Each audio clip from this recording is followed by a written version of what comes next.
Well done, Carrie, you beat him to it.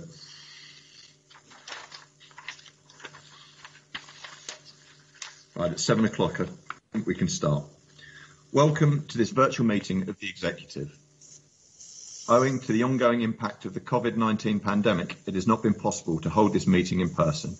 Therefore, under the provisions of regulations made under the Coronavirus Act 2020, this meeting is being convened remotely via Microsoft Teams and is being streamed live as a webcast and recorded. The formal recording of this meeting made by the Council will be available for repeated viewing afterwards on the Council's website. This meeting will be run in accordance with the Council's procedure rules and remote meetings protocol. As well as watching the live webcast, members of the public are able to dial into the meeting and hear the proceedings, but will not be able to participate unless they have registered to speak. We have no public speakers this evening. Moving on to item number 1, apologies for absence. Carrie, have any apologies been received? No apologies received, Chairman.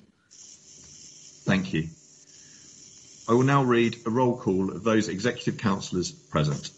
When your name is called, please confirm that you have joined the meeting by turning on your microphone and replying present. Councillor Tim Anderson. Present. Councillor Jan Harwood. Present. Councillor Julia McShane. Present. Councillor Caroline Reeves. Present. Councillor John Rigg. You're on mute, John. Present. Councillor John Redpath.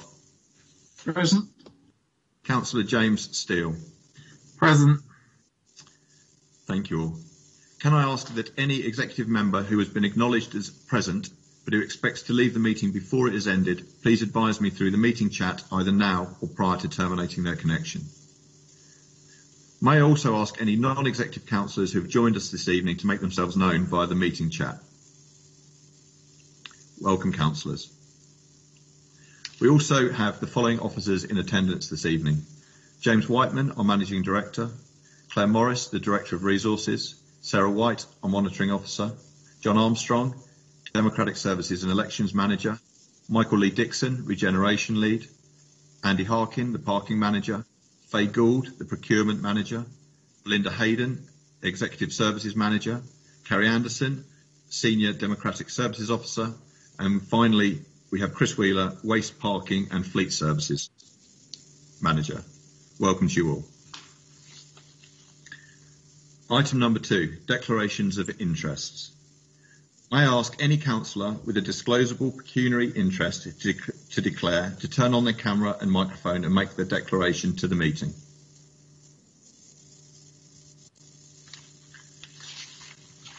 I see none.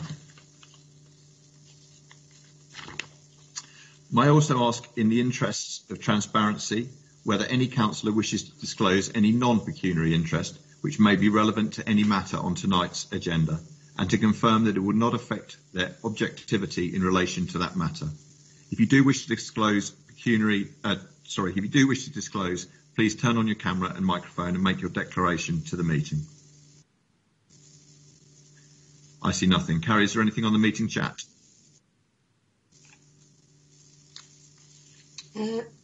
No, Chairman, I see nothing. Thank you. Item number 3, moving on to the minutes. Under our procedure rules and remote meetings protocol, we are able to take a vote by the affirmation of the meeting if there is no dissent.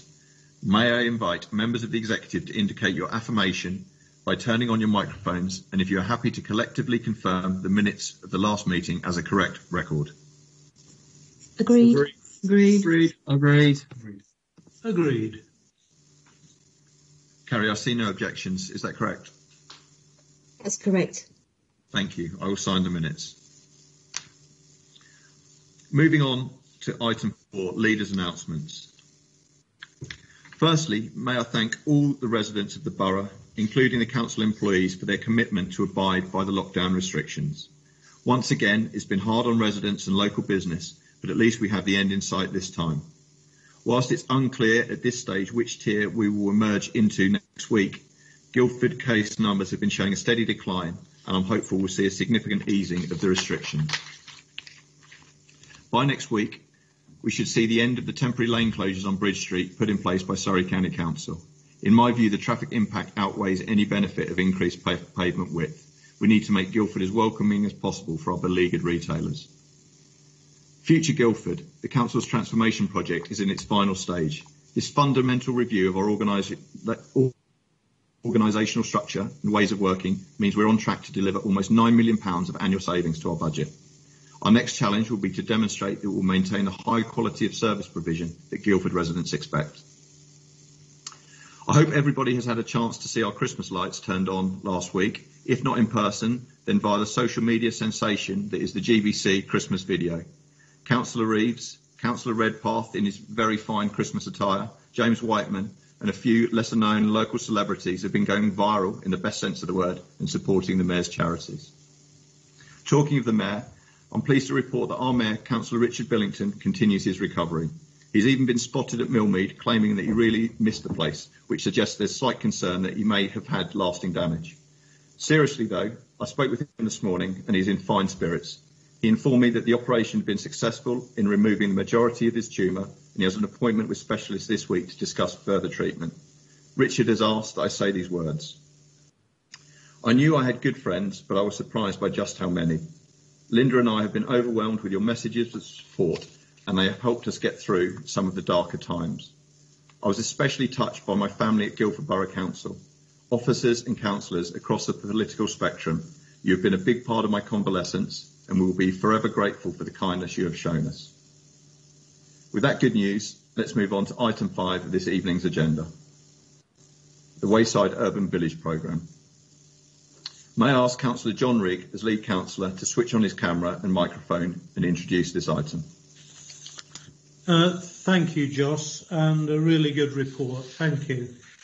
This is item 5. It's the Wayside Urban Village Programme, and it's the Financial Gateway Review. The recommendations are that the Executive endorses the current financial position of the Wayside Urban Village and that 10.2 million is transferred from the Provisional Capital Programme to the approved Capital Programme for Infrastructure, Fees and Payments to Thames Water. The background is that the Wayside Urban Village, as people know, is a major 41-hectare brownfield regeneration scheme that the Council anticipates could deliver approximately 1,500 homes across a range of tenures, as well as 2,000 square metres of community space and 6,500 square metres of employment space. The Council has been working for many years to de-risk the infrastructure delivery and site assembly process. Over 44% of the site is currently in Council ownership and 100% will be achieved on completion of land transfers with Thames Water. The conditional contract with Thames Water was signed on 25th of April 2019. Housing is of great significance to the borough and forms a major theme in the adopted local plan. There is an ongoing shortage of affordable housing, particularly for first-time buyers, which in turn contributes to a skills shortage in the borough. At its meeting on 7th of January 2020, the Executive authorised the Managing Director, in consultation with the Leader of the Council, to sign and complete the £52.3 million grant agreement with Homes England to implement the infrastructure works and draw down the grant expenditure. And this was completed on 25th of July 2020. At an extraordinary full council meeting on 16th of January 2020, the full council approved a provisional capital budget of £359,504 million. That's £359,504 million to enable the infrastructure phases of the Wayside project to be carried out. So £359.5 million, quite a large sum, but I think we're all familiar with the background now. The recommendation is the current financial position, is that the report presents the latest planning application gateway and the current up-to-date situation ready for having detailed questions. And I've got Mike Lee Dixon and Nick Haverley available to assist me on that. Following completion of the revised master plan, in readiness for making the outline planning application in December, the Executive is asked to note a reduction in anticipated costs of 24.8 million. The following assumptions have been updated in the latest review. Firstly, the latest financial assumptions on cost and value inflation. Secondly, the business case assumption on rolled up interest on borrowing, which is anticipated to reduce. Thirdly, the funding gap capped at 6 million on the Surrey County Council waste facility, subject to mitigation. Fourth, cautious approach to anticipated land values, considering expected effects of COVID-19, i.e. a marking down of current estimates. In conclusion, the final financial net effect is a bottom line improvement from a deficit at the end of the project of 1.6 million to a deficit of just 400,000. The second recommendation relates to infrastructure fees and payments to Thames Water. At an extraordinary full council meeting on 16th of January 2020, full council approved a provisional capital budget, as we know, of 359 million to enable the infrastructure phase of the project to be carried out. Secondly, to enable the delivery of the infrastructure phase an infrastructure fees budget, sorry, it's all a bit wordy, but an infrastructure fees budget of 9.293 million, which is required now to be transferred from the provisional to the approved capital budget. A full and firm cost for infrastructure works will be prepared and defined during the detailed design stage next year. Thirdly, in order to fund the infrastructure fees and meet our programme obligations to Thames Water, 10.2 million is requested to be transferred from the provisional programme to the approved programme.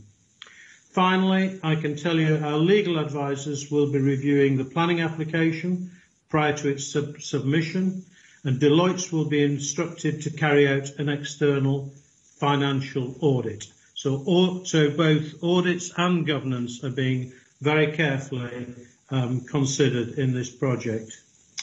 The recommendation to the Executive, that the Executive approves A, the endorsement of the current financial position of Wayside Urban Village at the planning application gateway. So in other words, we will be doing updates at every gateway in this project. Secondly, that the 10.2 million is transferred from the provisional capital programme to the approved capital programme for infrastructure fees and payments, which the Council is obliged to make to Thames Water under the Thames Water Agreement. Rather a wordy introduction, Chairman, but I hope you've got the gist of it. And I'm pleased to say I've got Mike Lee Dixon and Nick Haverley who can help me respond to any detailed questions. Thank you. Thank you very much, Councillor Rigg. I think you did very well with a very complex report. Thank you very much. Do any non-executive councillors present wish to comment or ask a question in respect of this item?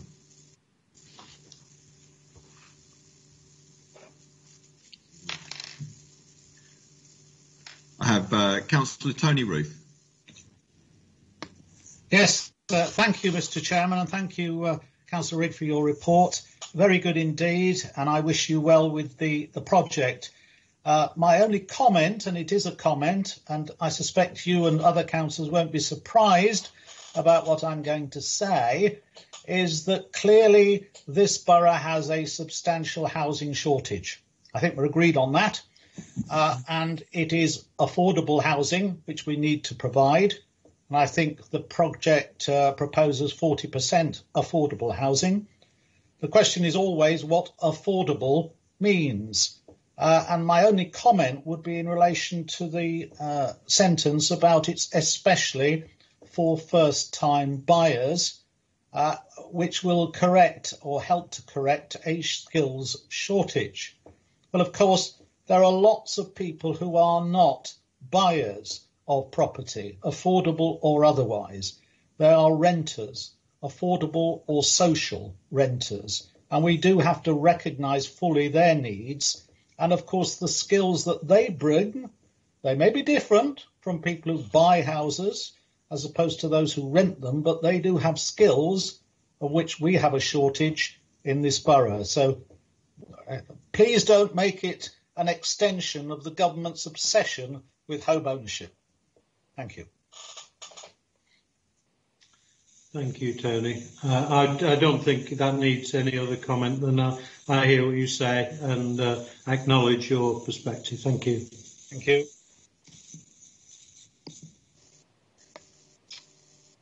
Before I move to executive councillors, last call for any non-executive councillors to comment, please.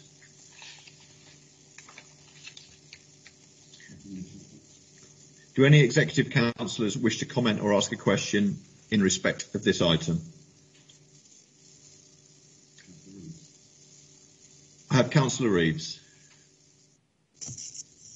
Thank you, Chairman.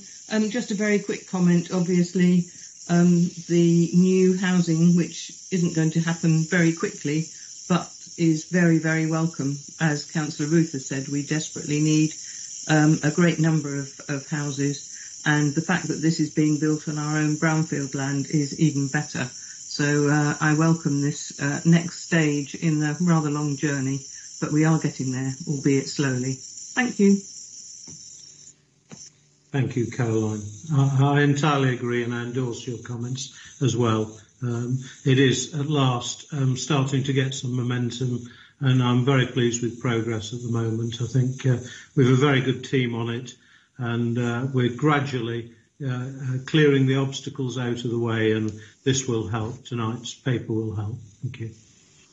Thank you, Councillor Rigg. I think for me, as a closing comment, one of the things I've been really impressed about with this report is the amount of and quality of the communication with the community. I think it really has been exemplar and shows the way forward for other projects we want to do. And I think, you know, not just keeping councillors informed, but keeping the community informed about our plans and letting them input has been very well received. And I'd like to personally thank the team for that. So thank you, Mike and the team. Let's move to the vote and the recommendation on page 10, which is as follows. That the Executive approves endorsement of the current financial position of the Wayside Urban Village at the planning application gateway. Further, that £10.2 million is transferred from the provisional capital programme to the approved capital programme for infrastructure fees and payments, which the Council is obliged to make to Thames Water under the Thames Water Agreement. Under our procedure rules and remote meetings protocol, we are able to take a vote by affirmation of the meeting if there is no dissent. May I invite members of the Executive to indicate your affirmation by turning on your microphones and collectively confirming that you agree the recommendation. Agreed. Agreed. Agreed. I just hope I said what the recommendation was correctly and we haven't agreed to something we didn't want to. But anyway, John's nodding, so I think we've done all right. Moving on to agenda item 6, which is the off-street parking business plan for 2021-22. May I ask Councillor James Steele as lead councillor to switch on his camera and microphone and please introduce the report. Thanks, Councillor Whitmore. The report in front of you tonight provides an update for the Executive on the recommendations that were agreed by the Executive in the meeting in January. I'm truly excited by the new innovative way in which we will be tackling pricing for car parking going forward. The main item will be the creation of shopper car parks, or renaming of shopper to have categorisation of shopper car parks, whereby we'll be charging £3 for up to 3 hours stay, sit between £6 for between 3 to 6 hours stay, and £12 for anything over 6 hours. In our multi-storey car parks and our ground level car parks around the town centre. The main aim of the new pricing strategy is to encourage those who would normally only travel into the town for an hour or so to have the freedom to stay longer with the town, within the town centre and experience the wide and wonderful attractions, hospitality and retail offer Guildford has to offer.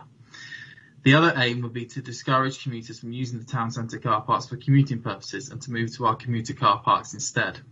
The review also provides an update on how the parking are progressing on tackling the climate emergency, with the installation of the 20 EV points, so the ones that are currently being installed, the ones that are due to be installed, and the installation of solar panels at the top of Farnham Road car park. Overall, I'm incredibly pleased to bring this report to the Executive to ask for approval on option 3. Thank you very much. Thank you very much, Councillor Steele. This report was reviewed by the Joint Executive Advisory Board earlier this month, and the comments arising from that meeting can be found on the supplementary information sheet. I would invite the chairman of that meeting, Councillor Angela Gunning, to turn on a camera and microphone if she wishes to add anything further to the advice that has been relayed to the Executive. Thank you, Chair. Now, I don't really have anything else to add, actually. It was an extremely interesting meeting, and a lot of numbers came from Chris Wheeler and his team. I think you'll see on your supplementary, I think it's supplementary, isn't it, papers, that we made 3 recommendations to the Executive, which are listed at the end, 1, 2, 3. This is to do with the shopper car park charges. We strongly supported that. Cash car park payments to be continued at present. And a third one was the waste parking and fleet managers are to be congratulated on their fantastic work, through really difficult times. So, thanks to you helping shop workers, businesses, NHS and the police. So thank you all very much. So that's basically what we talked about. It was a very positive meeting. So thank you, Chair. That's all I have to say. Thank you very much, Councillor Gunning, and thank you very much for your board's consideration of the report and the kind words about the parking, waste and fleet services team. Would any non-executive councillors wish to comment or ask a question in respect of this item?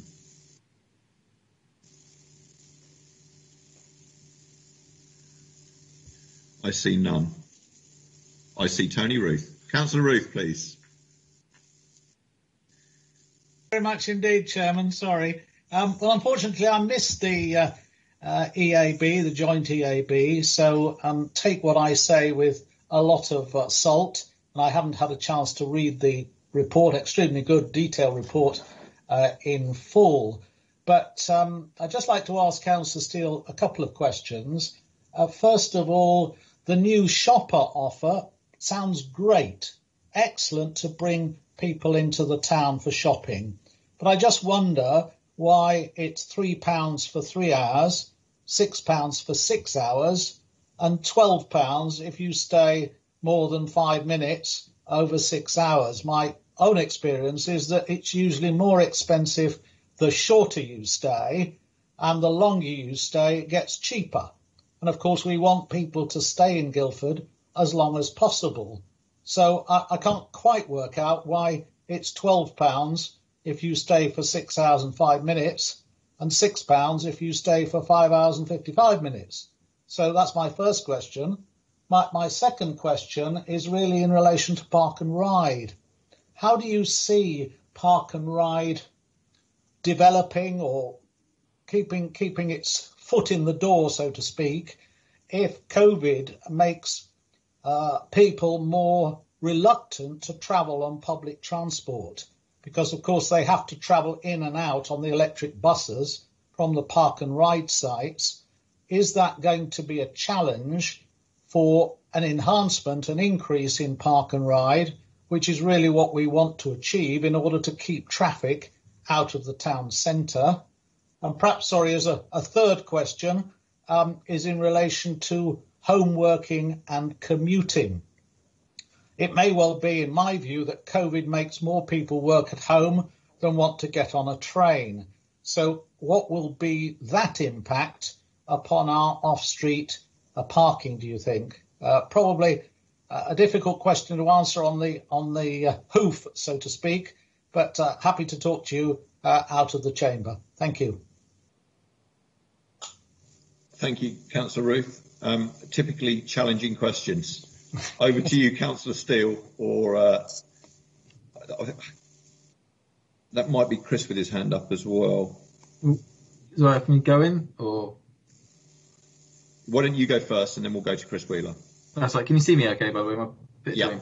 Yeah. Excellent. Okay, so the main reason was that you sort of knocked the hell on the head that it's more expensive if you stay for shorter than currently, and it's more cheaper if you stay for longer. The issue that's come from that is that a lot of commuters that have ended up using the car parks which are more designed for town centre use during the periods where they would come at around about 7, 8 o'clock in the morning and then leave around about 6, 7 o'clock at night. This then had a knock-on effect, meaning there was less spaces available for those that wanted to use the car parks during the sort of more off-peak hours, to use that phrase.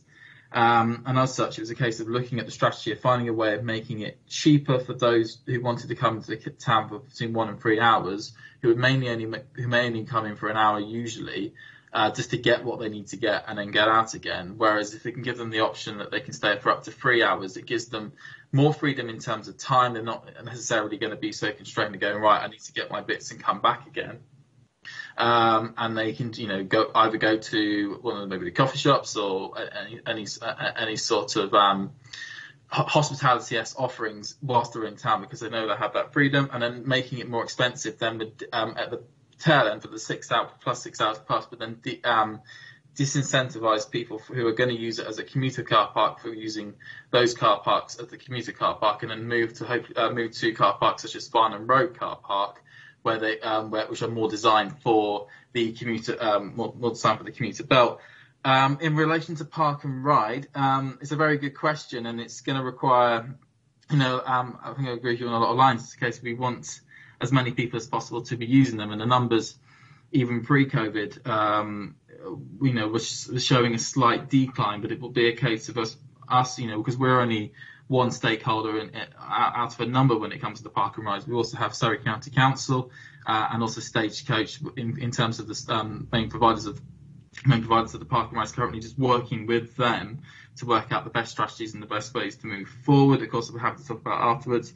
Home working as well is going to be an interesting challenge. We've been shown as a council, or at least as an administration so far, that we've been very happy to relook at the way in which we use current car parks. I know that in the previous car parking report, which I brought to the executive, for Guildford Road car park and also Bright Hill car park, those are ones in which we could understand the possibilities that we could look at other ways of using that site and land if need be. So it's very much an involving fluid process on that one, but I'll be more than happy to talk to you outside of this meeting as well about those issues. Thank you, Councillor Steele.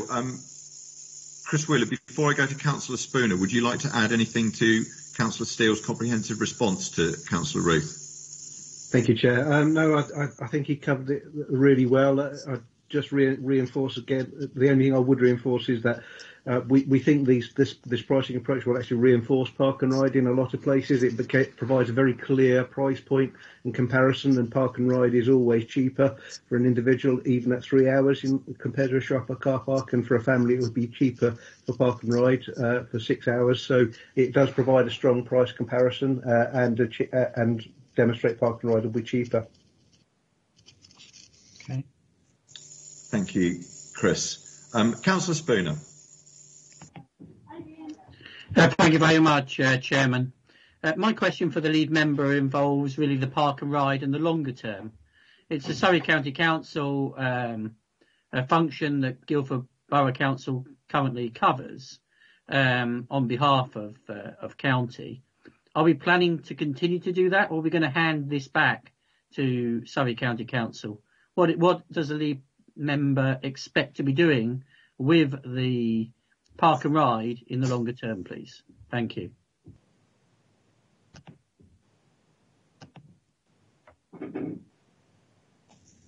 I would just say that more sort of reiterating back to part of an answer I gave to Tony would be It's at this moment, being in the pandemic as it is, it's quite hard to look at that going forward in the long term. But it is something that is going to have sort of taken some serious consideration, and of course we'll involve all councillors as and when processes start taking ahead. I'm sorry I can't give a bit more of a sort of fuller answer at this point. That's what I've got so far.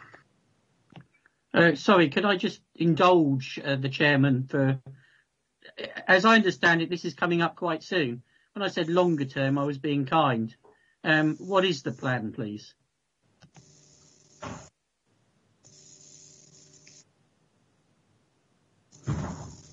I'll pass over to Chris, who may have a little bit more details. Sorry. Yeah, thank you, Chair. In terms of the park and ride, clearly we're in unprecedented situations, and nobody knows what the future looks like. The reality is we have a partnership arrangement and agreement with Surrey County Council that's tied to the agency agreement till 2023. We have started discussions with the County Council about how we look at that future, but there's quite a complex and fluid picture at the moment. So those discussions are ongoing, and we do hope to bring more information back to the Guildford Joint Committee in March, where we hope to have a clearer idea of what's happening and also a clearer strategy. We do have to remember that it is a three-way partnership, and it is effectively sort of led on by the Guildford Joint Committee, but also it does also impact on Guildford Borough Council's sort of finances, especially with on-street revenues lower than we'd expected, and ridership, with the government saying don't use the buses, and also more people home working, where the usage of those sites is very much lower than it would otherwise be. So we do need to take all that into account, look at how we continue to work in partnership with Surrey, and we're currently doing that at the moment. And as we have more information, we'll come forward with it. Thank you. Thank you, Chris.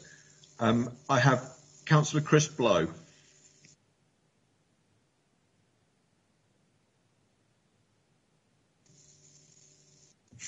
Sorry, Chairman, I've got nothing to add. I had the same question as Councillor Spooner. Thank you, Councillor Blow.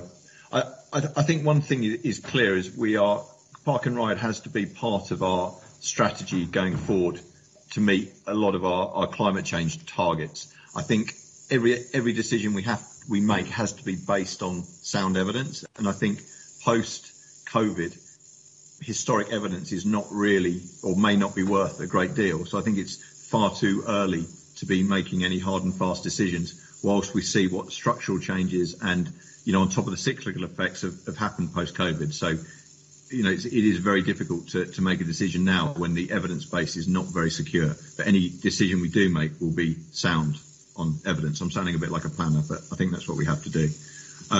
Moving on to executive members. Does anyone from the executive wish to comment? I think I have John Rigg, and then I have Councillor Reeves. So Councillor Rigg first, please. Yes, Joss, I was just going to say a rather similar thing. Park and Ride is definitely going to play a part in this town's transportation planning, no question at all.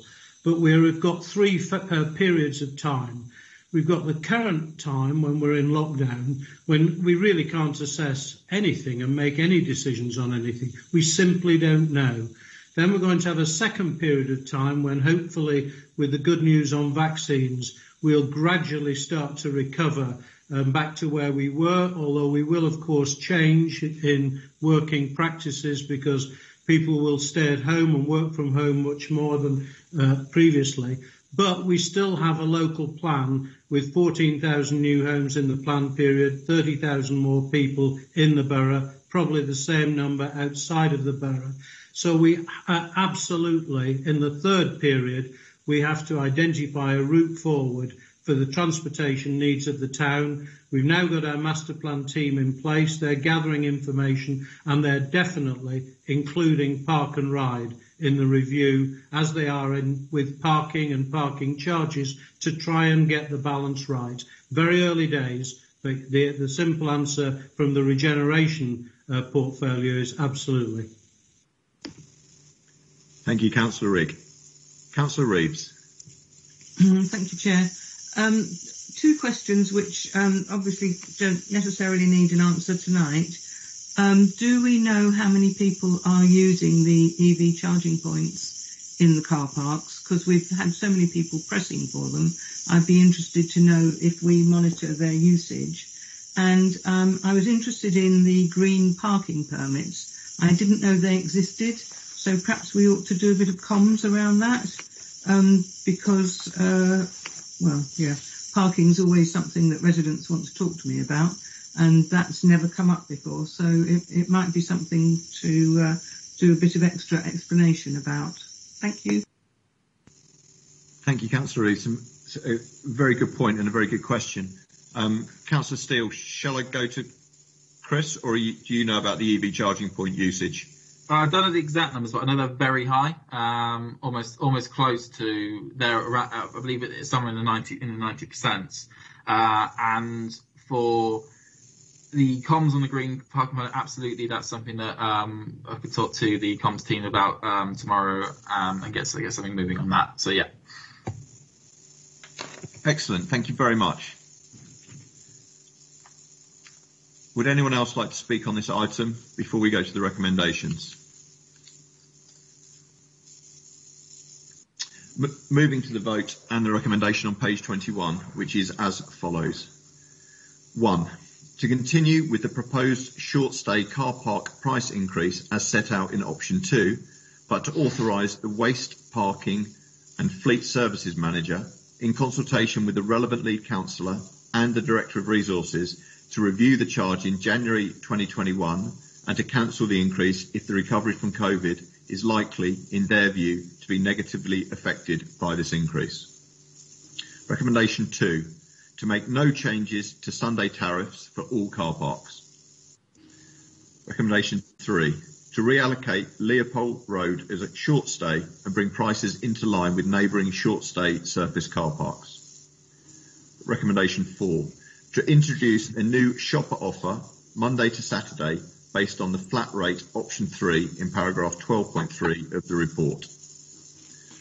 5, to note the performance of parking services in 2019-20 as detailed in appendix 1 of the report. And then I'll add a sixth recommendation in line with the comments from the joint EAB meeting, namely that cash car park payments be continued for the present and kept under review as part of the ongoing developments in this area. Under our procedure rules and remote meetings protocol, we are able to take a vote by the affirmation of the meeting if there is no dissent. So may I invite members of the executive to turn on your microphones and collectively confirm your approval. Agreed. Agreed. Agreed. Does any executive councillor disagree with the recommendation? Carrie, I see none. I see none, Chairman. Thank you. Moving swiftly on to item number 7, which is an update on the spend on consultancy and agency staff. May I please ask Lead Councillor, Councillor Tim Anderson, to switch on his camera and microphone and introduce this item. Good evening, everybody. Thank you, Chair. I'd first of all like to thank Faye Gould for this balanced, insightful and practical report, which should give pause for thought. The headline numbers should grab your attention. The amount spent by this council on consultants and agency workers over the last 5 years was £36.5 million. Of that, 24.5 million went on consultants and just under 12 million on agency workers.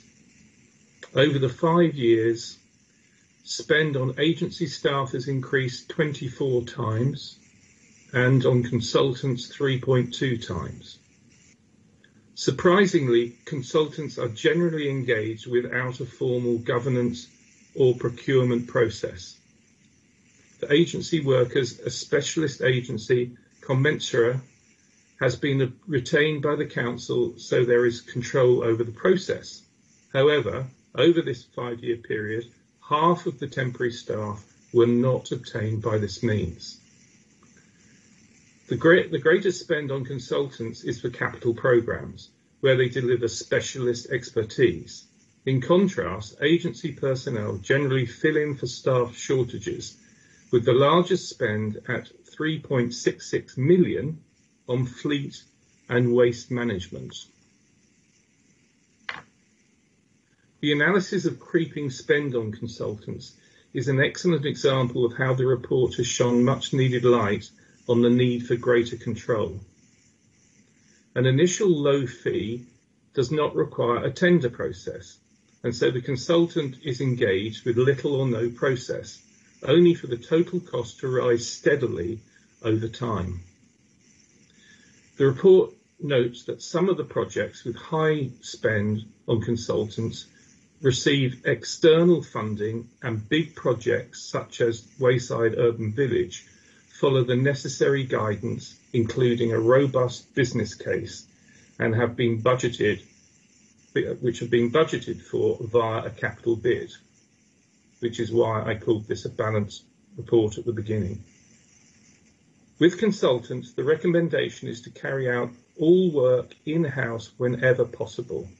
Where it's not, consultants will be incorporated into a new project and programme management governance process.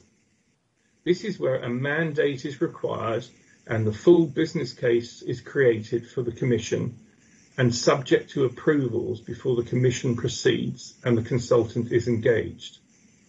This will pick up much more detail on the scope and cost at the front end and better control resources.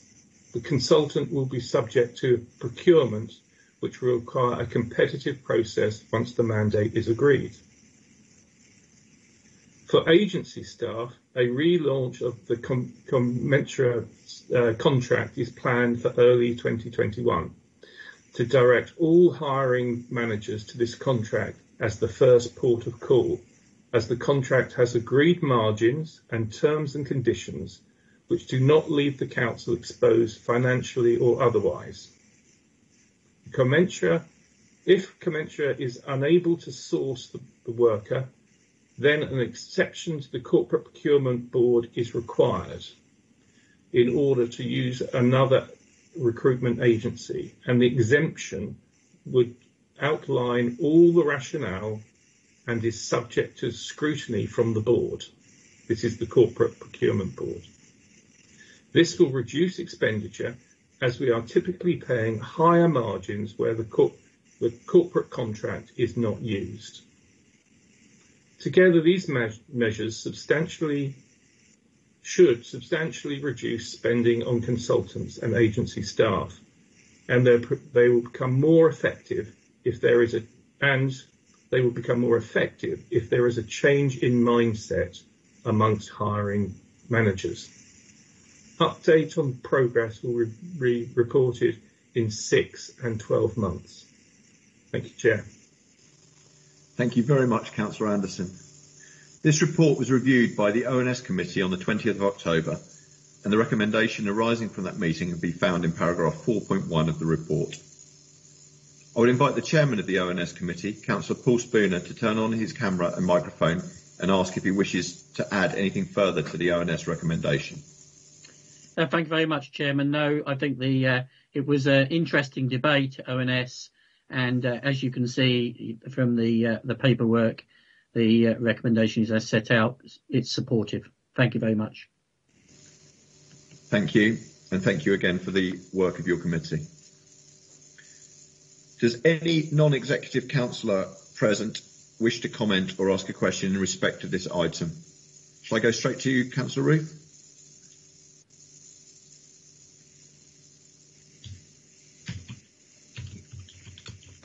Surely, Chairman, you don't want me to speak. I just thought I'd come straight to you. I assumed you had something to say. No. Well, I can always say something. Perhaps no, I that's can fine. ask Councillor Anderson, how does he feel about commensurate as our agency worker provider, or the people who seek them out? Because there's a comment in the report about perhaps they're not quite so good at getting some agency workers into our organisation. Well, Councillor Ruth. I think that the point is it's the first port of call, and I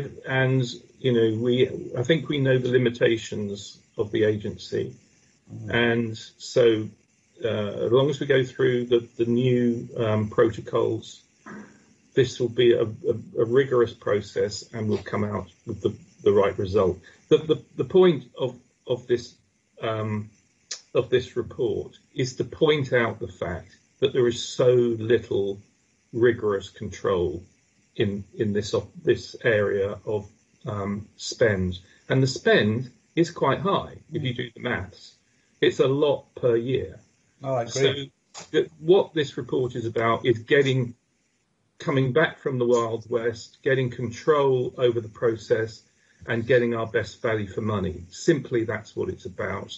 And it's also to create a mindset amongst officers that the first reaction shouldn't be, oh, I've got something difficult to consider. I'll get a consultant. I'll get an agency worker.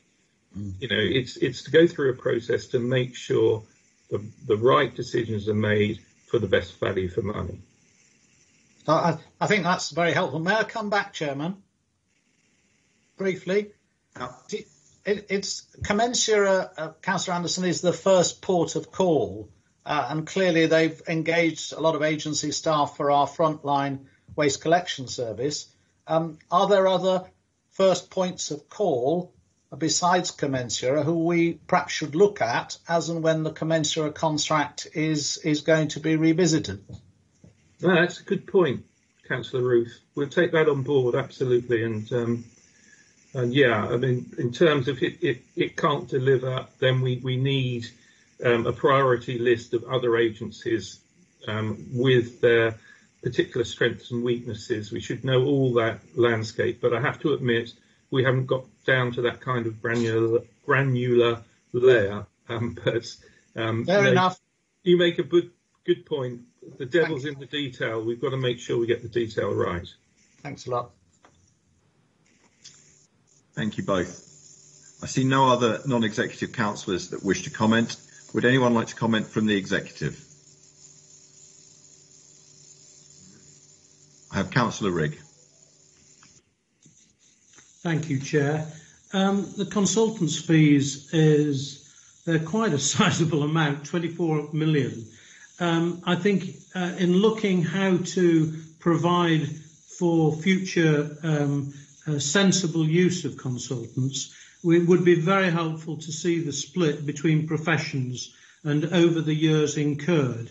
So, for instance, how much was related to the local plan and costs including barristers, which we would hope will not reoccur in the near future.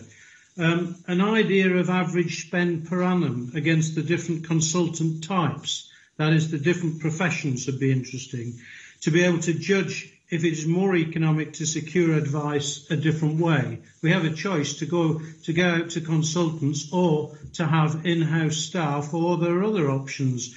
And when you're talking about millions, of course, it should offer quite a lot of opportunity. In other words, we need to do a helicopter view of the overall picture, as well as put in specific protections for individual appointments. I know ONS have reviewed this and asked for further reports, and I know they were inclined not to look backwards, but it's really, where you've got an issue that's gone wrong, so, a collapsed bridge or something like a collapsed bridge, you actually have to examine what went wrong in the past to set a course for the future and to try and identify the way forward. So I do think it would be very important to review the amounts. It doesn't need to be the nearest 10,000, but when it's 24 million, we should have a greater insight into which particular professions and which areas were the major areas of spend. Thank you. Thank you, Councillor Rigg. Does anyone else from the executive have anything to say? Okay, just to add a little bit of balance to the debate, I'd just like to say that I'm quite grateful for some of the work that consultants have done for this council since I've been here. So not the spend is not necessarily a bad thing. You know, given issues that we've all faced in the council, maybe 24 million was too small, and if we'd have spent a bit more, then we may not have encountered some of the issues with.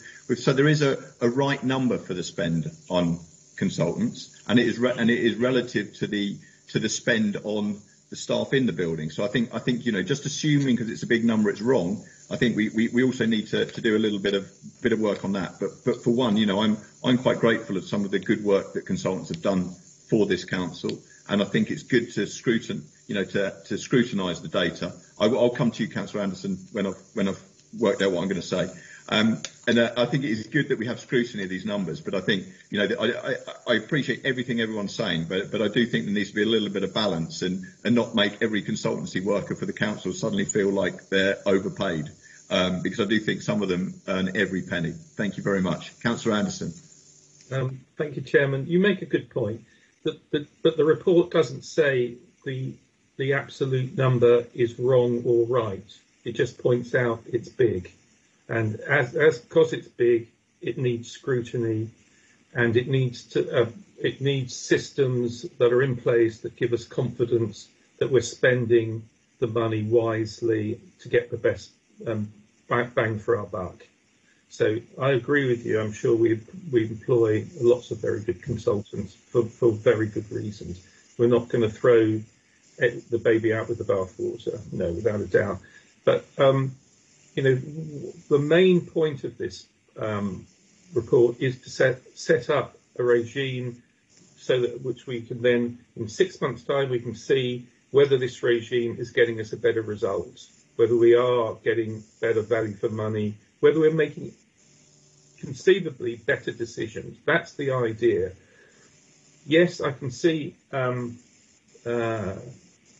Councillor Reeves' point that perhaps we should be examining more about how the numbers have been put together, but I would counsel that the fact that, you know, we don't want to waste too time going over the past when we can get the present and the future right and put our efforts into that.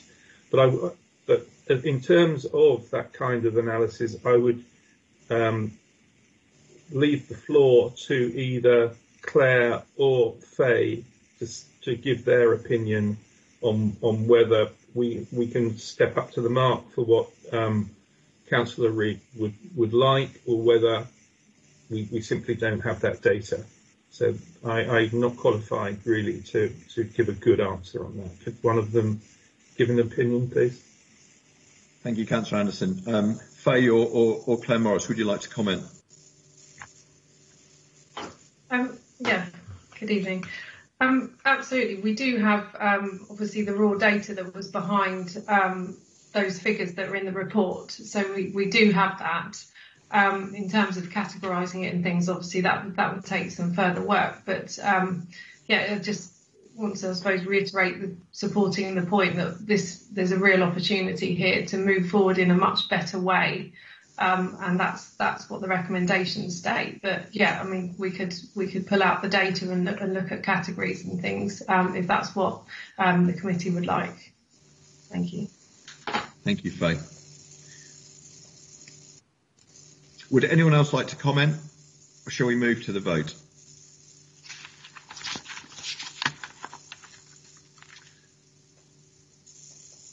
Okay, shall we move to the vote in the amended recommendation on the supplementary information sheet, which is 1, to note the key findings in the report, and 2, to implement the options in section 6 of the report.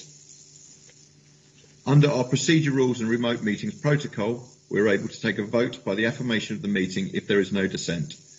May I invite members of the executive to indicate your affirmation by turning on your microphones and collectively confirming that you agree the amended recommendation. Agreed. Agreed. Agreed. Thank you, and I see no dissent.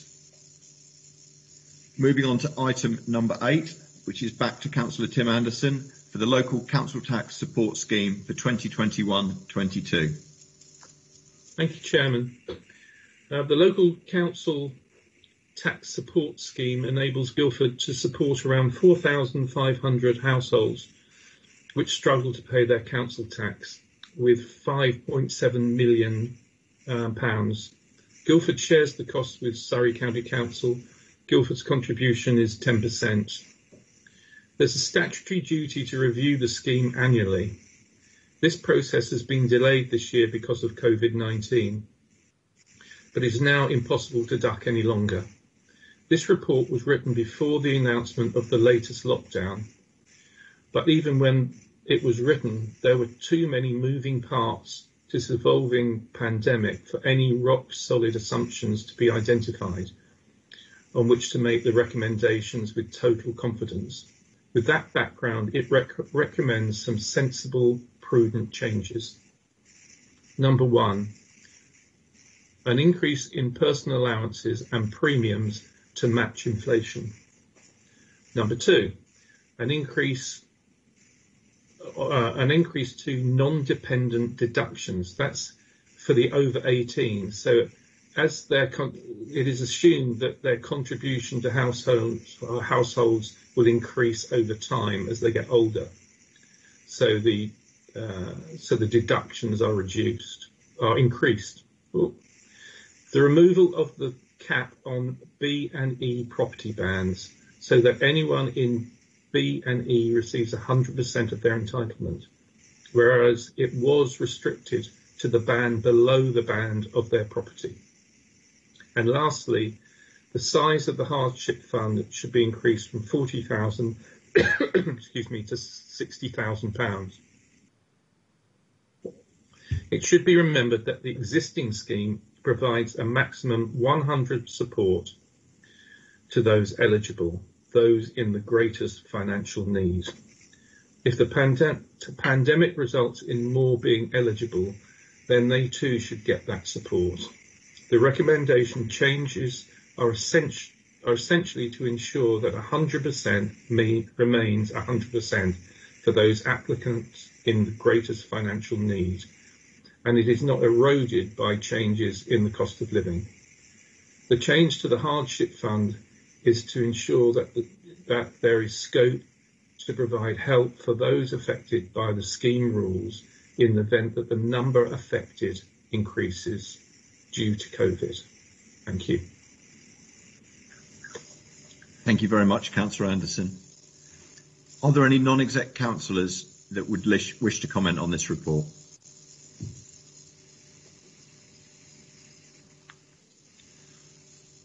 Councillor Angela Goodwin. Mr. Chairman, thank you. I would just like to support the comments made on page 86, which is 7.8, in which the EABs would welcome any help that they can offer to actually look at reviewing or remodelling the LCTS scheme in the next financial year after the one that's coming up. So just to say that we welcome that, and hopefully it will be put on the schedule. Thank you. Thank you, Councillor Goodwin. Your request is noted, and I'll make sure John adds that to the forward plan of the EAB. Any other non-executive councillor? Let's move on quickly to the executive before Councillor Ruth puts his hand up. Councillor Caroline Reeves. Thank you, Chairman. I just wanted to thank Belinda Hayden for a very clear report, and thank her for talking me through it, because there is a lot of information in there. It's very disappointing that the consultation had such poor response, but those that did respond were very positive. And this is a really important scheme because it's the only one that's not encompassed in universal credit, and we have the ability to help people very quickly. So obviously the revision is a statutory duty, but I'm very pleased that it's something that we are carrying on with and increasing the amount that we have. Just because we're increasing the amount doesn't mean we need to have to spend it, but it's there if we need it, which is excellent news given these strange times we're in. Thank you. Thank you, Councillor Reeves. Councillor Anderson. Can I just apologise to Belinda? I should have thanked her for her excellent report and all the support she's given me in talking me through all aspects of it. So apologies, Belinda. She says you owe her a coffee. She's a cheapskate. I think it is a very important report, and I think that we were discussing the budget, and there's been press around the budget and the difficulty of the council. But I think, you know, this council stands firmly behind its most vulnerable residents, and there's no way that we will, you know, endanger any of these support that we give residents that need it when we're looking at that budget. Would anyone else like to comment before we move to the recommendations? Okay. Recommendation 1 is that the current local tax support scheme be amended for 2021-22 as set out in detail in Appendix 1 to the report, with effect from the 1st of April 2021. And recommendation 2, that the council maintains a discretionary hardship fund in 2021-22, increases it to £60,000 and carries forward any residual 2020 COVID-19 council tax hardship funds. Under our procedure rules and remote meetings protocol, we are able to take a vote by the affirmation of the meeting if there is no dissent. May I invite members of the executive to indicate your affirmation by turning on your microphones and collectively confirming that you agree the recommendation to the council on the 8th of December. Agreed. Agreed. Agreed. Agreed. Thank you all. I see no dissent. I see why you're keeping a camera on, Councillor Anderson. You're up every time. We now move to agenda item number 9, the concurrent functions grant aid and the applications for assistance in 2021-22. Tim. Thank you, Chairman. This report details the proposed financial assistance in 2021-2022 from Guildford Borough Council to parish councils across the borough. 40 requests were received by 7 of the 23 active parish councils for a total of £83,314. Following evaluation by officers, the total fell to £80,814. Details of where the money will be spent and how much Guildford is contributing to the total cost of each item can be found on page 123, Appendix 2. There is also a breakdown by borough on page 125, Appendix 3. Thank you, Chairman. Thank you very much, Councillor Anderson. Do I have any questions or comments from non-executive councillors?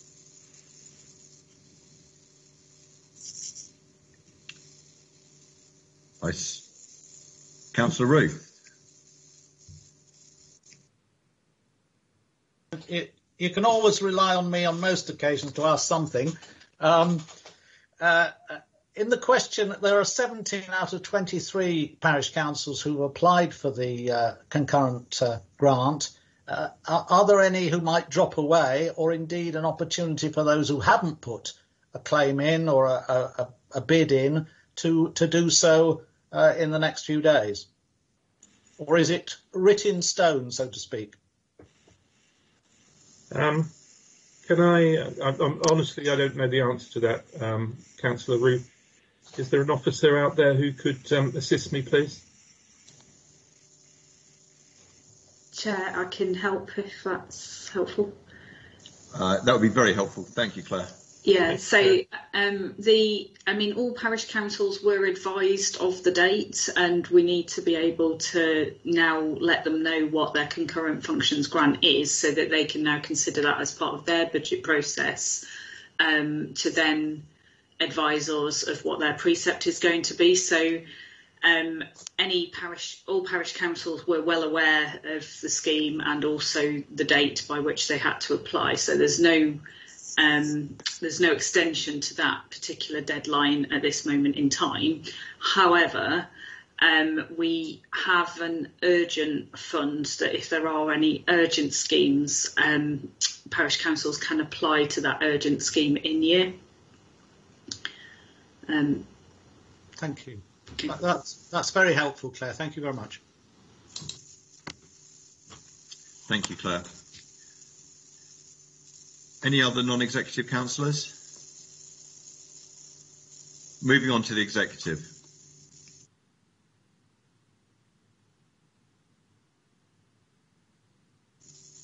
I see none, so moving straight to the recommendations. These are on page 113. The recommendation that the executive approves the concurrent functions grant budget for 2021-22 at £80,814, subject to final confirmation at Budget Council in February 2021. And secondly, that Parish Council request for grant aid for 2021-22 as set out in Appendix 3 to the report. Under our procedure rules and remote meetings protocol, we are able to take a vote by the affirmation of the meeting if there is no dissent. May I invite members of the executive to indicate your affirmation by turning on your microphones and collectively confirming that you agree the recommendation. Agreed. Agreed. Agreed. I see in here no dissent. Moving on to agenda item 10, which is the selection of the Mayor and the Deputy Mayor. I will introduce this item. Very simply, as you all know, the situation with the Mayor was effectively rolled a year given COVID. So the report, thank you to John Armstrong, states that Marsha Mosley will be put forward as Mayor for 2021-22 with Deputy Mayor Councillor Dennis Booth. I think that's probably all I need to say on this. Do I have any comment from any non-executive councillor?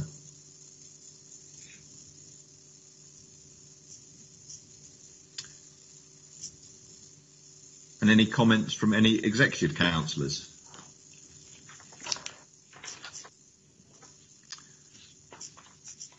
Well, I hear none. I think to sum up the debate, I think I would just like to thank Marsha and to thank Dennis for their commitment to the mayoralty. It's no little commitment, the amount of time that Marsha and, to be fair, Nigel and Dennis and Mary will give up over the next 2 years. Being a figurehead for the borough and raising good money for charity. So thank you both very much for putting yourselves forward and persuading some people to nominate you. Shall I move on to the formal recommendations? Firstly, that the Deputy Mayor, Councillor Marsha Mosley, be nominated for the mayoralty of the borough for the 2021-22 municipal year. Recommendation number 2, that Councillor Dennis Booth be nominated for the deputy mayoralty of the borough for the 2021-22 municipal year. Under our procedure rules and remote meetings protocol, we're unable to take a vote by the affirmation of the meeting if there is no dissent. May I invite members of the executive to indicate your affirmation by turning on your microphones and collectively confirming that you agree the recommendation to council. Agreed. Agreed. Thank you all. Again, I hear no dissent. Moving on to item number 11, which is the timetable of council and committee meetings for 2021-22. I will also introduce this item. There is a note on the supplementary information sheet advising that the Corporate Governance and Standards Committee has suggested that on the basis that much of the business in its works programme each year tends to be front-loaded in the first 6 months of the calendar year, in order to meet key deadlines, an additional meeting to be programmed in April each year to help spread the business more manageably. This increase to 7 meetings a year for the Corporate Governance and Standards Committee will be reflected in the report to Council. I'd also just like to point out, following discussions at EAB some time back about the timing of EAB meetings, that the Democratic Services team have managed to schedule the EAB meetings ahead of the executive in every month. I know that councillors wanted a firm commitment that would happen, that we didn't really feel able to do. However, John has managed to do it, so thank you to you and the team. John Armstrong is actually taking no credit, which is quite magnanimous of him, so whoever did it, thank you very much. As I say, it's a pretty straightforward report, so I think we can move straight to the recommendation. And I shouldn't do that. Does anyone wish to comment on the report?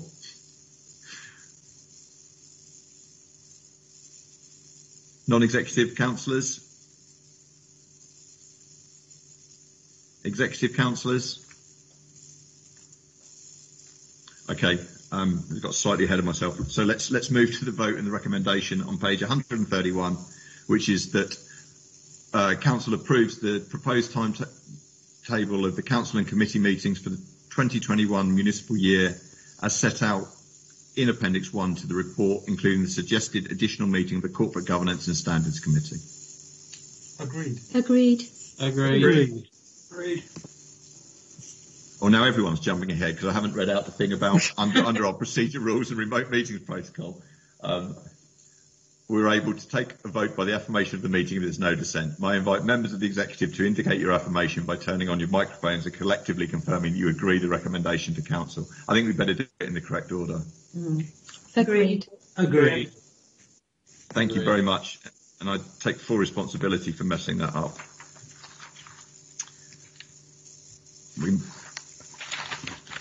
Now we move on to agenda item 12. The General Fund Outline Budget for 2021-22 and Business Planning 2021-22 to 2024-25. Before I ask Councillor Anderson to introduce this item, there are a couple of points to make. First, you will note that Appendix 3 of the report to the Executive contains information which is exempt from publication under paragraph 3 of Part 1 of Schedule 12A to the Local Government Act 1972. If councillors wish to comment on the information in Appendix 3, I will have to put the motion to exclude the public to the Executive, which is set out on the supplementary information sheet. Second, there is updated information provided for this item on the supplementary information sheet. Carrie and John, I've just seen a comment from Councillor Spooner on the chat. If one of you could please respond. Finally, this report has been considered by the joint EAB, and I wish to ask the chairman of the meeting held on the 11th of November if she wishes to comment on the advice the executive has received as set out in the supplementary information sheet. Councillor Gunning, if you'd prefer to make your comments in part 2, you can do that.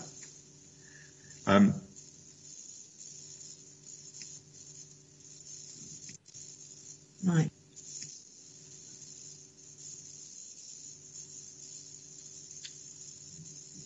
Councillor Gunning, would you like to say anything at this stage?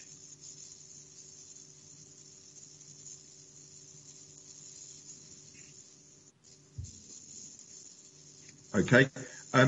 So may I ask any councillor present to state in the meeting chat now if they intend to comment on any of the restricted information in Appendix 3 during the debate on this item?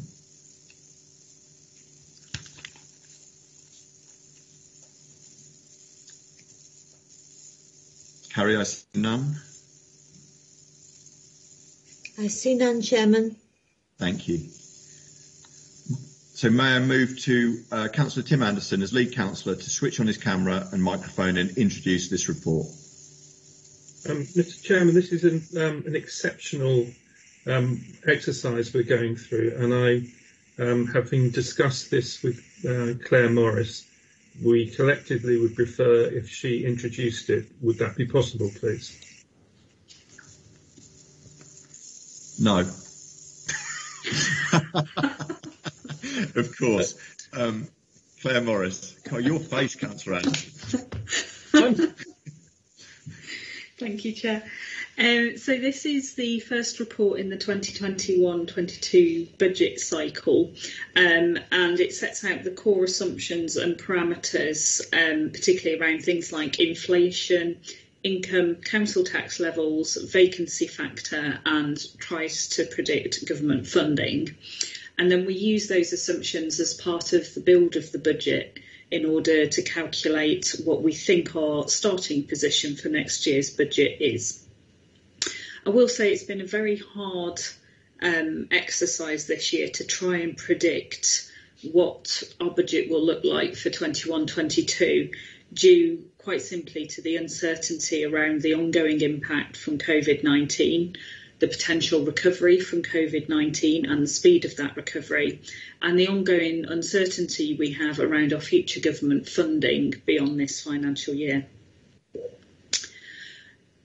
We have recently, in the last few days, set our council tax base at 57,159.40, and that is actually 0.84% lower than the council tax base that we set for 2020-21.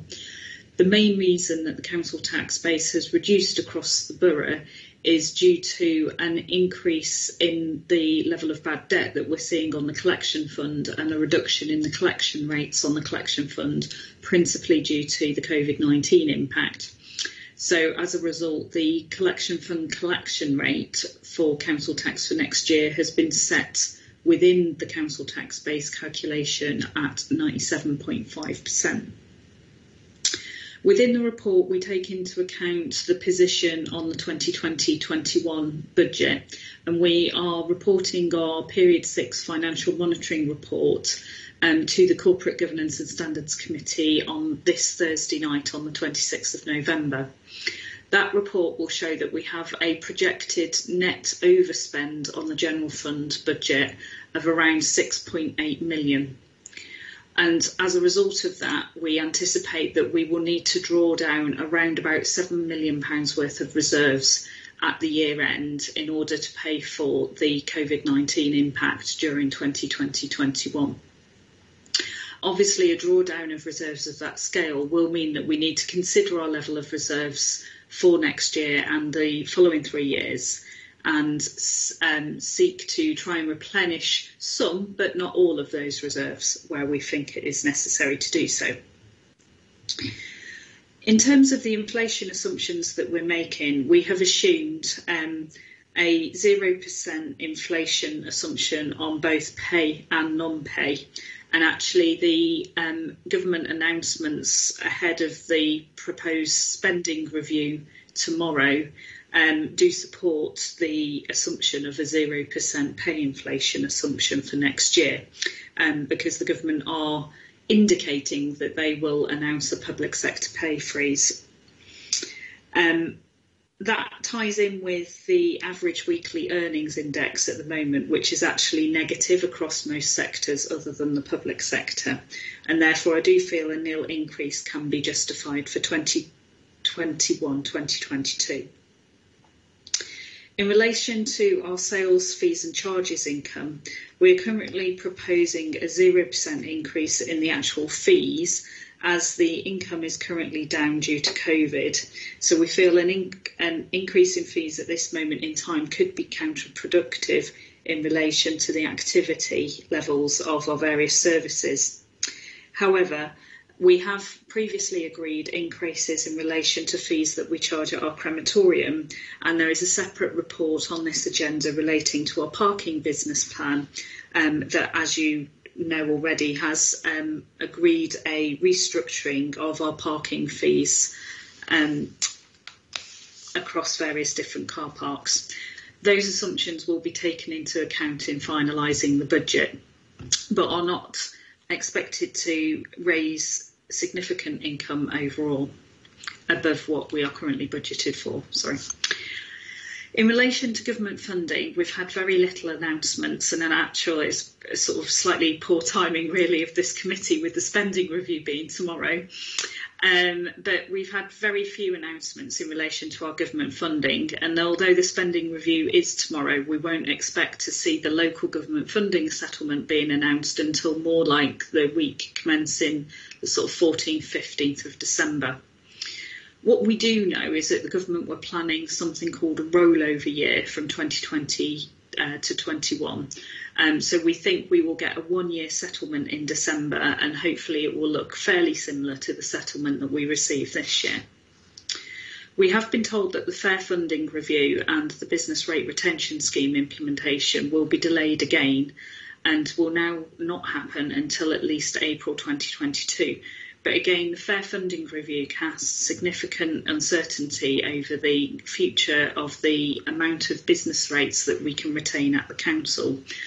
And we are anticipating that when the funding review does eventually get announced, that we will be given a 3-year medium-term or even a 4-year medium-term budget settlement again.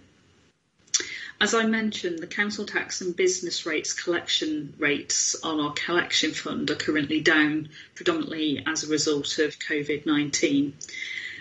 We have taken that into account in calculating the council tax base, but we also need to bear in mind that the fact that there may be quite a significant deficit on the collection fund for 2020-21, which we have to recover over a 3-year period.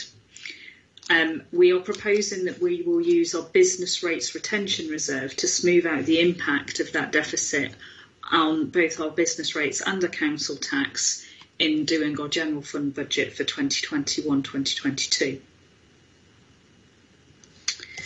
In relation to new homes bonus, again, we have received very little information from government about the new homes bonus and have assumed within the budget that it will be there will be no new homes bonus next year. This is in line with previous consultations on the new homes bonus and the fact that the 2020-21 new homes bonus was a 1-year grant. In relation to capital expenditure and MRP, we have now initially reviewed our capital programme and updated it with the latest information about schemes and the profiling of those schemes. And we have set out within the late sheet the revised figures for the capital programme.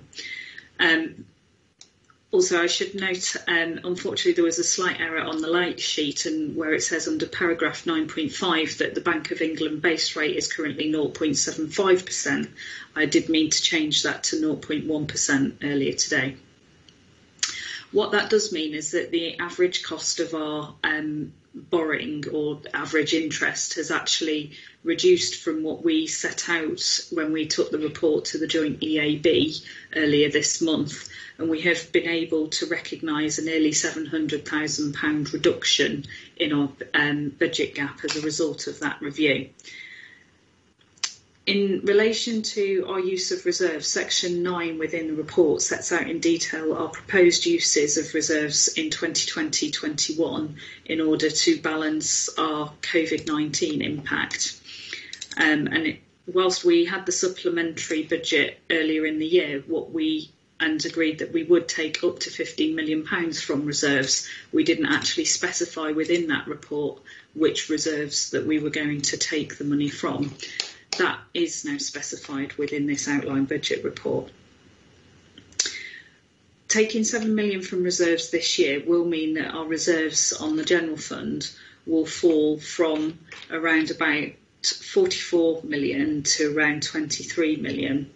But within that 23 million, about 9.7 million of that relates to the SPA and SANG monies that we need to hold in perpetuity, meaning that our underlying reserves will be more like 17 million. And of that, 13 million will be specific earmark reserves for things like insurance purposes. As a result, we are recommending that we make no further use of reserves during 2021-2022, and if possible, seek to rebuild some of the reserves that we are using this year. So what we are proposing as part of the budget is that we make a contribution to the car parks maintenance reserve, the IT renewals reserve and the business rates equalisation reserve, although recognising that we will then take the collection fund deficit from the business rates equalisation reserve. So the figure that we transfer to that reserve in the final report that I will bring before you in January, I expect to be much lower than that is reported in this report. As a result of all those assumptions, we currently think the budget gap for next year is around about £2 million. But over the 4-year period up to 2024-2025, we expect it to be around about 4.4 million, although sensitivity analysis does indicate that it could be within a range of values. The sensitivity analysis is set out in Appendix 3, so I won't go into what those values are, and the updated budget gap figures are on your late sheet. As a result of having the budget gap for 2021-2022 through to 2024-2025, we have set out a savings strategy in Appendix 3, which was presented to the joint EAB earlier this month.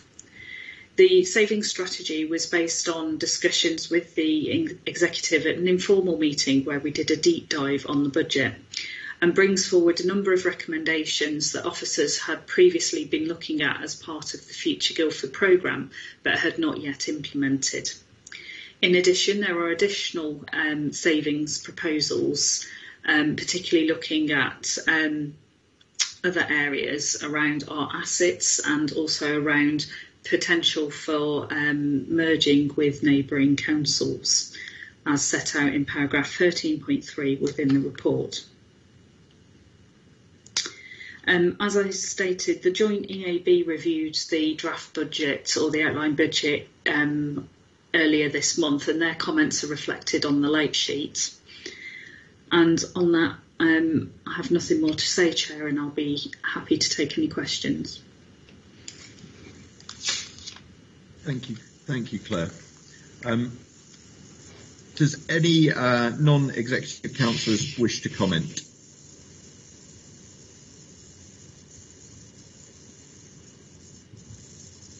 Councillor Ruth?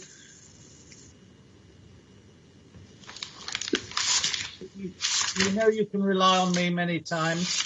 It's really in relation to the new homes bonus, Claire, and it is being effectively scrapped, I understand, because it was never new, it was never directed really at homes, and it wasn't much of a bonus. So how is that going to affect our position financially as a council?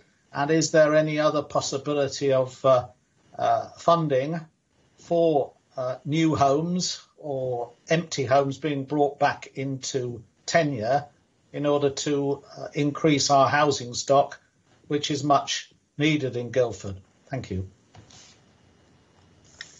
Thank you, Councillor Ruth. Sorry, just doing my estuary accent. Claire, would you like to respond? Yes. So we did used to take about £1 million of the new homes bonus into our base budget to deliver services with, and then we would transfer whatever the difference between that £1 million and the actual grant that we got into reserves. As part of our budget setting process for 2020-21, we actually took out the £1 million from our base budget and had budgeted to transfer all of the new homes bonus into the reserve to be used for specific projects. That means that as a result, that £1 million is no longer in our base budget, and we, as part of the Future Guildford transformation programme, we have made enough savings so far to have reduced our expenditure by over £1 million to compensate for that loss of income. In terms of other funding, in terms of funding new affordable homes, then obviously the council has a huge amount of resource within the council's HRA that can be used to deliver new affordable or social homes, new build homes. In terms of bringing homes back into use, I'm not aware of any specific funding schemes at the moment in relation to that, but again, we would seek to bring homes back into use because obviously there is a benefit to us in terms of the council tax. So the main source of funding really for delivering affordable and social housing is through the HRA. Thank you. Yes, indeed. May I come back, Chairman? Yes, thank you, Claire. And you're right about the HRA. But if the government wants to build 300,000 homes a year, it is need to fund that housing performance. and particularly in relation to social housing. I think I saw some figures the other day that instead of 90,000 or something that was supposed to be built, about 6,000 have been built across the country. So there was a major discrepancy between what had been promised and what had been delivered in terms of social and affordable housing. And in a sense, what can we do to get more social and affordable housing built? So I am aware that Homes England have other grant funding schemes that potentially we could bid for if we have schemes. I mean, in terms of what we could do, we could, as a council, we can identify and deliver housing schemes. So schemes within our capital programme, such as the Guildford Park scheme, obviously there is a need to get on and deliver schemes like that in order to deliver affordable housing. We have other schemes where we're within the HRA budget where, for example, we could build housing on car parks like Bright Hill, or where we are repurposing garage sites to deliver housing. Again, I would, if the council want to deliver such housing, then I would say that we need to push on and get those schemes delivered. Yes, please. Thank you, Claire. I think as well, one thing to be clear about, Tony, is the government has given us, or the Homes England or the HIF have given us over £50 million to help with Wayside. So, I mean, they are supporting home delivery. There's also a grant for over in Ash for the bridge also. So, you know, so the government is supporting, I would say, some housing, just not through New Homes Bonus, but certainly we have benefited from that, some capital funding for these projects. Councillor Seabrook. Thank you, Chair. I just wanted to ask Claire about Appendix 2. I think I'm right in saying that the figures in red are income rather than expenditure, or net income rather than expenditure. And I was just wondering if any of them give us the opportunity for generating more income. And also, if you could just explain some of them, because I don't quite understand how audit produces an income. Thank you. Thank you, Councillor Seabrook. That was lesson 101 of finance portfolio, is that expenditure is good and income's bad, so it's negative in the council's speak. But Claire, can you answer the specific questions? Although if it gets too detailed, we may need to take it offline. So I would need to look specifically at audit and performance management, but I would hazard a guess that the income relates to internal recharges into that service, but let me confirm that rather than just hazard a guess, please. I'll confirm that offline. All right, thank you. And also, if that also applies to legal services and office services management. I suspect it does, yes, because that I can't. Although legal services do get income from things like Section 106 agreements, where we are able to charge the developer, and office services management, we do get income from the letting of Millmead House to various agencies. So we've got, for example, the Surrey County Council and the Crown Prosecution Service do lease parts of Millmead House out, and that income would go into office services.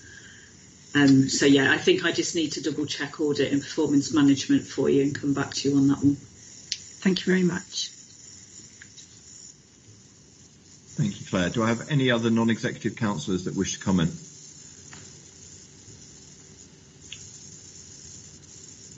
Okay, moving on to the executive. Do I have any questions or comments?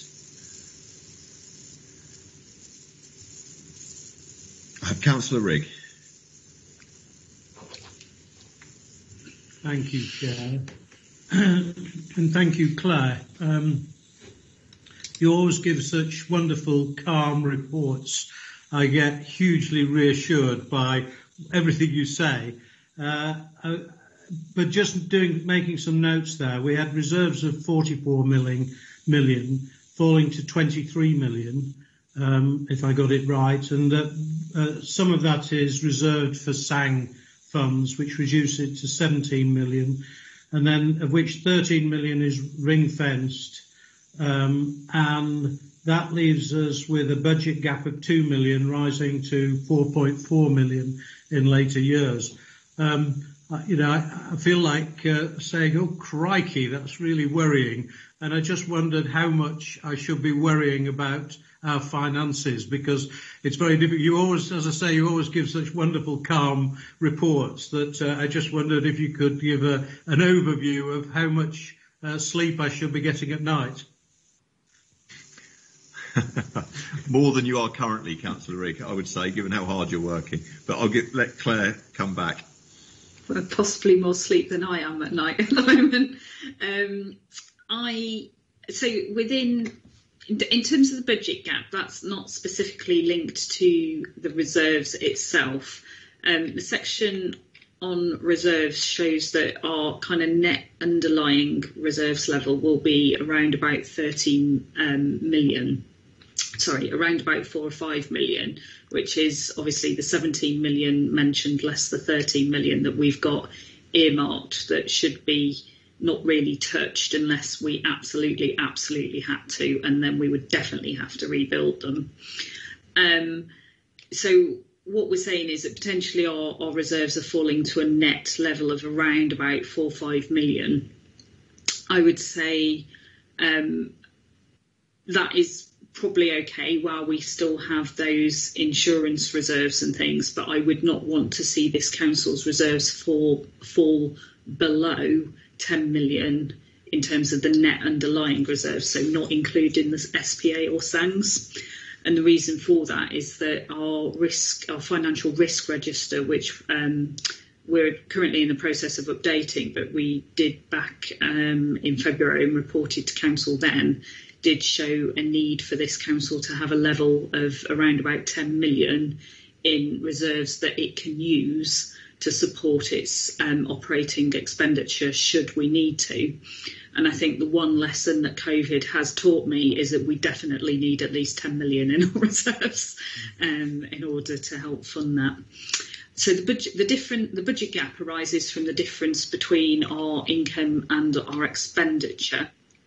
And that's set out in paragraph 12 of the report and has been updated on our late sheet.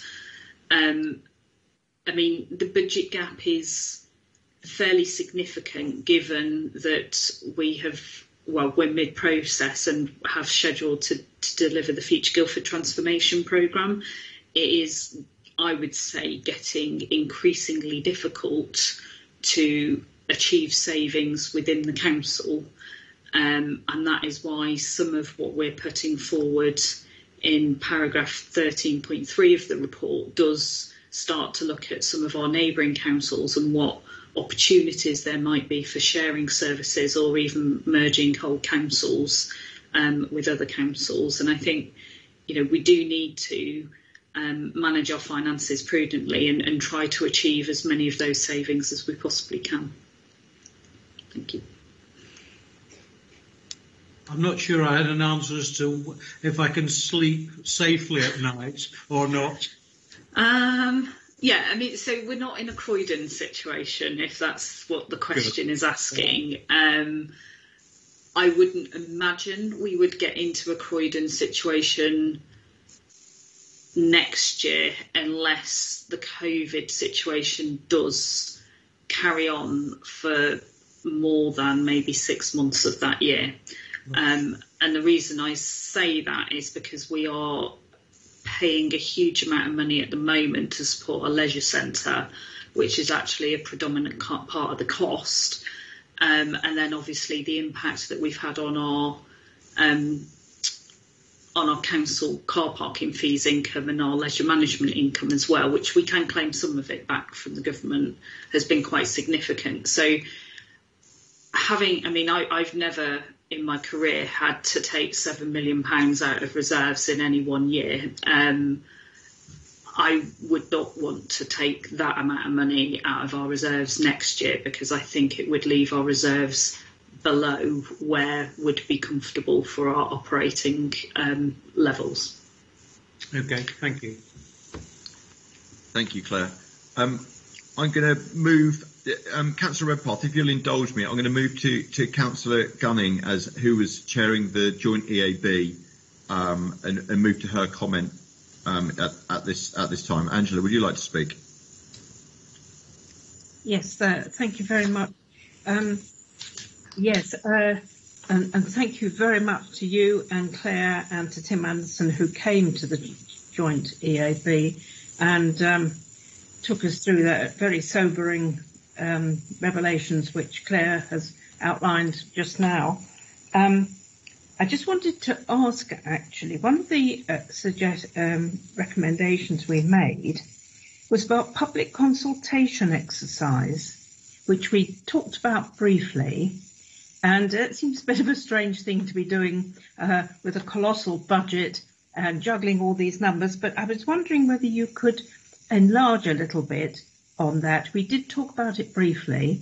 Is it appropriate to just ask about that now, as to how that would fit in to the machinations of all these money numbers? Thank you. I think I could probably answer that. In that we plan to, or we have commissioned an external polling company. The estimated cost is about £10,000. They will be doing a phone survey of a representative sample of the borough of Guildford. So they will just be phoning people that we think are, or that they think are particularly representative of everyone that lives in the borough, and coming up with a prioritisation of the council services to help guide us as to what our residents think are important when we shape the budget for next year, and we look at services that we may wish to consider how we deliver them.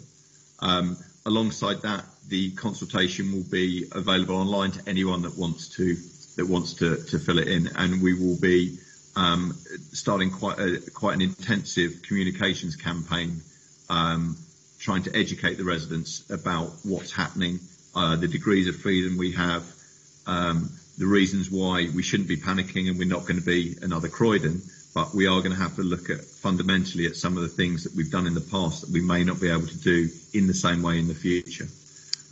So that, if the recommendations go through the executive this evening, I think the field work for that will start the 4th of December, I believe, and it will be going on until Christmas. And we will have the results of that in middle of January, which we can discuss as a council. So that's the process.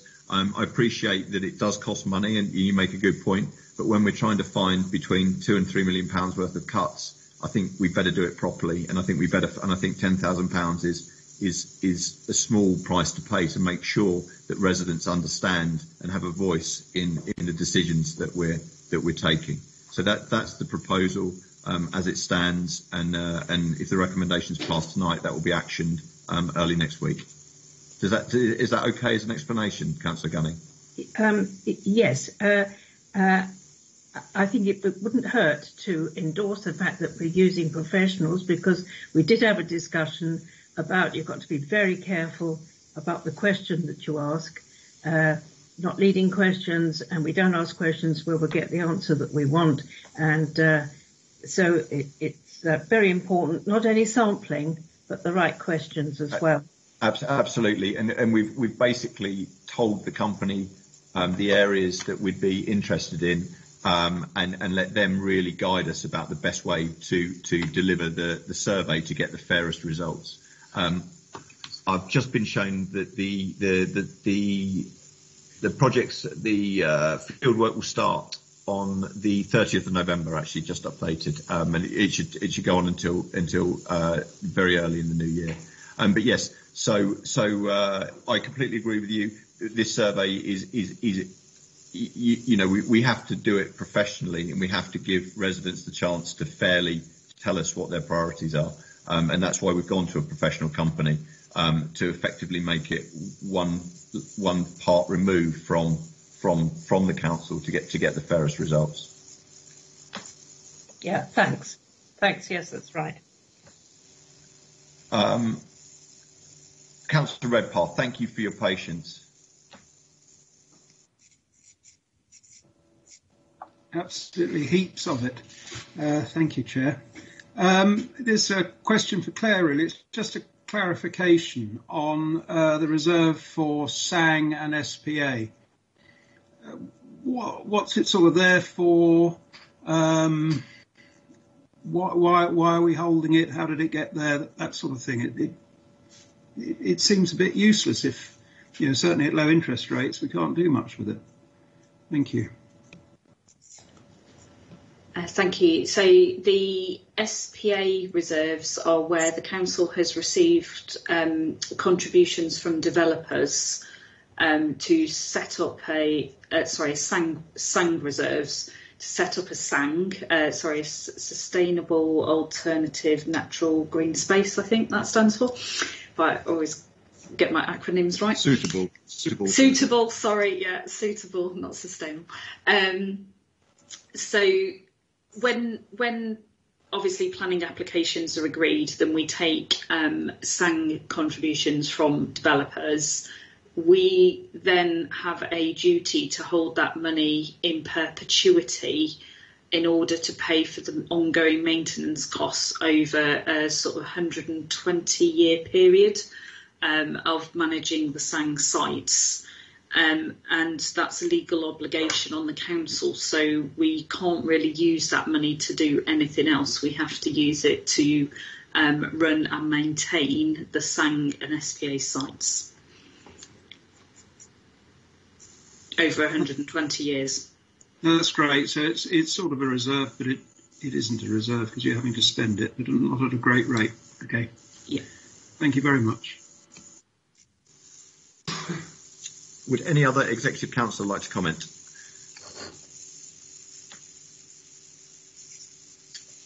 Okay. Well, thank you, Claire. I think for me, thank you and your team very much. Councillor Anderson. I just would like to add my thanks to Claire for taking us all through in such fine detail. I really don't think I would have been up to the job, so thank you.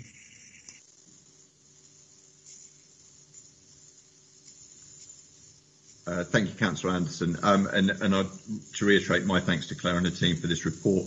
I think one thing I'd like to point out is that this report shows a budget gap that is getting on for £700,000 lower than the one that was presented at the joint EAB as a consequence of reprofiling the capital programme and having a look at some of the things that we may or may not do in the capital programme. The majority of that will be spent later on, so it may seem like a saving, but if you look at the numbers for 2 years and 3 years and 4 years out, the budget gap is just as big. So that's not magically disappeared. It's just been that 700,000 has just been pushed back a couple of years. So I do think we really need to focus as a council about the tough decisions we have to make, and not use the 700,000 that we found in the capital programme as an excuse not to do some of the things that we might think are right to do now, because we'll have to do them next year. So I think we just need to be cognizant that that's not a saving as such. It is a postponement or a reprofiling of the capital spend. I think as another comment which I've also made to Claire is that I think of all the reserves to rebuild, the car park maintenance one wouldn't necessarily be my priority because no one's used a car park this year. So I don't really see why they need to be maintained if no one's used them. But that's just for me. So we can argue about that at a later stage. Tim, you've still got your hand up. Councillor Anderson, would you like to say anything else? Sorry, it was a legacy. I stopped concentrating for a minute. I apologise. No problem at all. So shall we move to the vote on the recommendations, which is set out on page 137. This is to approve the budget assumptions used in the preparation of the 2021-22 outline budget and 3-year forward projections. This is to note the current position of the outlined budget for 2021-2022 and the budget shortfall anticipated over the 3 years to 2024-25. We wish to approve the savings strategy for 2021-22 through to 2024-25, which is referred to in section 13 and also appendix 3. To agree to the proposal to Council to make the contributions to or from the Council's earmarked reserves for specific purposes as set out in section 9 of the report as part of the budget report in February 2021. And finally, to agree the use of the Council's earmarked reserves as set out in section 10 to fund the cost of the COVID-19 pandemic in line with a supplementary estimate agreed by Council in May 2020. May I invite members of the Executive to indicate your affirmation by turning on your microphones and collectively confirming that you agree the recommendation. Agreed. Agreed. Agreed. Agreed. I see no dissent.